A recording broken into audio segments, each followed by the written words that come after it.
Hello আসসালামু guys, আজকে আবার আমরা তোমাদের সাথে চলে আসলাম নতুন একটি ভিডিও নিয়ে। এবং আজকের ভিডিওতে আমরা কিছুটা ভালো ভালো অল্ট কয়েন্স নিয়ে কথা বলবো, যেগুলো তোমাদের জন্য আগামী দিনে মার্কেটের পাম্পের সাথে সাথে তোমাদের নিজেদেরও মাইন্ডসেট চেঞ্জ করবে এবং নিজেদের যে দেখার যে পয়েন্ট অফ ভিউ সেগুলোও চেঞ্জ করার জন্য আজকে আমি নতুন একটি ভিডিও নিয়ে তোমাদের সাথে হাজির হলাম। বেশি কথা না বাড়িয়ে চলো আজকের ভিডিওতে আমরা যদি শুরু করি। সো প্রথমেই আমি তোমাদেরকে বিটিসি দেখাতে চাই। সো বিটিসি আমি প্রথমে তোমাদেরকে এই একটি লেভেল বলেছিলাম 79,245 এবং মার্কেট 100% একুরেট এই লেভেলটিতে ট্যাপ করে দেন আমি যে নিচের যে এই লেভেলটি বলেছিলাম 75,323 এখানে এসে এখান থেকে রেসপেক্ট করে মার্কেটে সাপোর্ট নিয়ে দেন মার্কেট আমার যে নেক্সট টার্গেট ছিল 82,391 এই লেভেলে সোজা চলে এসেছে এবং এখান থেকে মার্কেট এখন বর্তমানে রিজেকশন হচ্ছে। বাট যদি মার্কেট এই যে লেভেলটি রয়েছে, আমি তোমাদেরকে একটি লেভেল দেখিয়ে দিচ্ছি, 78,000 এর নিচে মার্কেট যতক্ষণ পর্যন্ত না ক্লোজিং করবে আমরা আমাদের নেক্সট টার্গেট 85,000 এর রাখবো। সো বুঝতেই পারছো কতটা ইম্পর্টেন্ট লেভেলে আমরা মার্কেটের রয়েছি বিটকয়েন। এবং বিটকয়েনে যখনই আমরা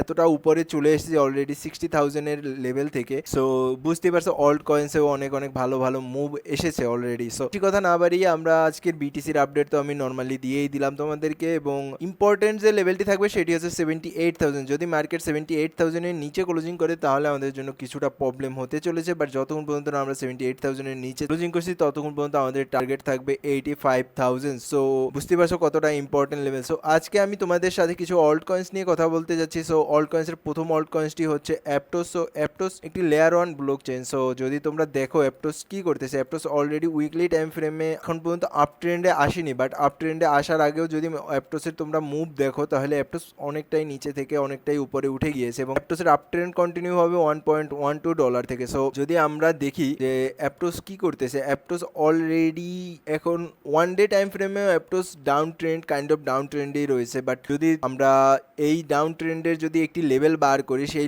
যে লেভেলটির উপর অ্যাপটোসকে ক্লোজিং করতে হবে সেই লেভেলটি হচ্ছে এই লেভেলটি যেখানে অ্যাপটোস বর্তমানে রয়েছে।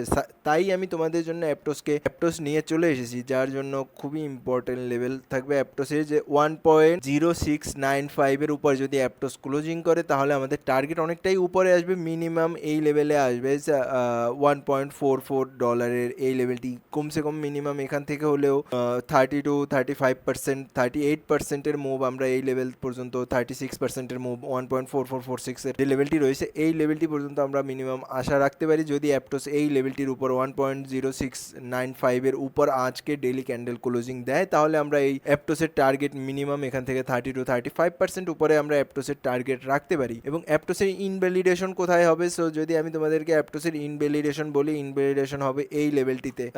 এই লেভেলটি হচ্ছে 0.9579 এর নিচে যদি অ্যাপটোস ক্লোজিং করে ডেইলি টাইম ফ্রেমে তাহলে আমাদের এক্সিট করা খুবই দরকার হয়ে যাবে, বিকজ মার্কেট তখন যে ছোট টাইম ফ্রেমে যে আপ ট্রেন্ড রয়েছে সেটি ডাউন ট্রেন্ডে কন্টিনিউ হয়ে যাবে। এই দুটি লেভেল অবশ্যই মাথায় রাখবে, একটি হচ্ছে 1.0695 এবং আরেকটি আমাদের স্টপ লস লেভেল থাকবে সেটি হচ্ছে 0.9579। সো এই দুটি লেভেল খুবই ইম্পর্টেন্ট থাকবে অ্যাপ্রোচের জন্য এবং আমি আশা করবো তোমরা সকলেই নিজেদের চার্টে এই দুটি লেভেল মার্ক করে নিয়েছো। সো এখন আমরা অ্যাপটোসের কথা তো বললাম, অ্যাপটোসের পর কি রয়েছে? অ্যাপটোসের পর রয়েছে আমাদের জন্য ইউনিসওয়াপ। ইউনিসওয়াপে যদি আমরা দেখি, ইউনিসওয়াপ অলরেডি একটি ভালো মুভমেন্টে রয়েছে, বাট ইউনিসওয়াপে আমরা যদি দেখি ইউনিসওয়াপে অনেকই রেজিস্ট্যান্স। সো বুঝতেই পারছো বিটিসি অলরেডি অনেকটা হাইতে চলে এসেছে। সো ইউনিসওয়াপ আমাদের জন্য দেখাটা অতটা ইম্পর্টেন্ট না। সো তাই আমি ইউনিসওয়াপ কিছুটা স্কিপ মারবো, বিকজ আমার টিম আমাকে বলছিল যে ইউনিসওয়াপও একবার ওয়াচ করে নিতে। সো ইউনিসওয়াপ আমার অতটা পছন্দ হয়নি। সো আমি আরেকটি কয়েন তোমাদেরকে বলতে চাই, সেটি হচ্ছে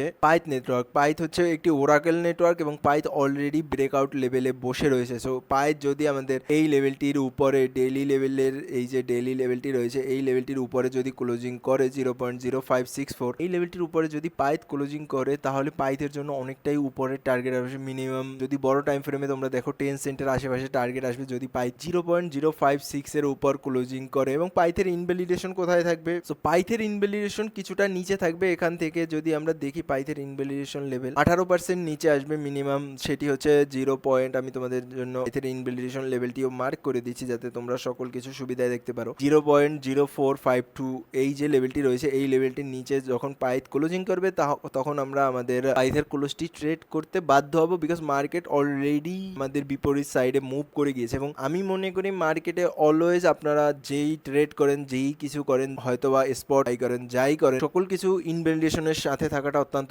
দরকারি। সো আমি তোমাদেরকে ইথেরিয়ামের বিটিসির আপডেট দিয়েছি, অ্যাপটোসের আপডেট দিয়েছি এবং পাইথের আপডেট দিয়েছি। এটি খুবই ইম্পর্টেন্ট লেভেল ছিল পাইথের জন্য। সো বুঝতে পারছো, আমি আশা করবো যে তোমরা সকলে এই লেভেলগুলো নিজে চার্টে বানিয়ে রাখবে এবং আমি আজকে থেকে রেগুলার আপডেট দেওয়া শুরু করবো। সো রেগুলার আপডেট দিলে সেখানে তোমরা রেগুলার অল্ট কয়েন্স পাবে। সো অবশ্যই সাবস্ক্রাইব করে পাশে থাকবে। আসসালামু আলাইকুম।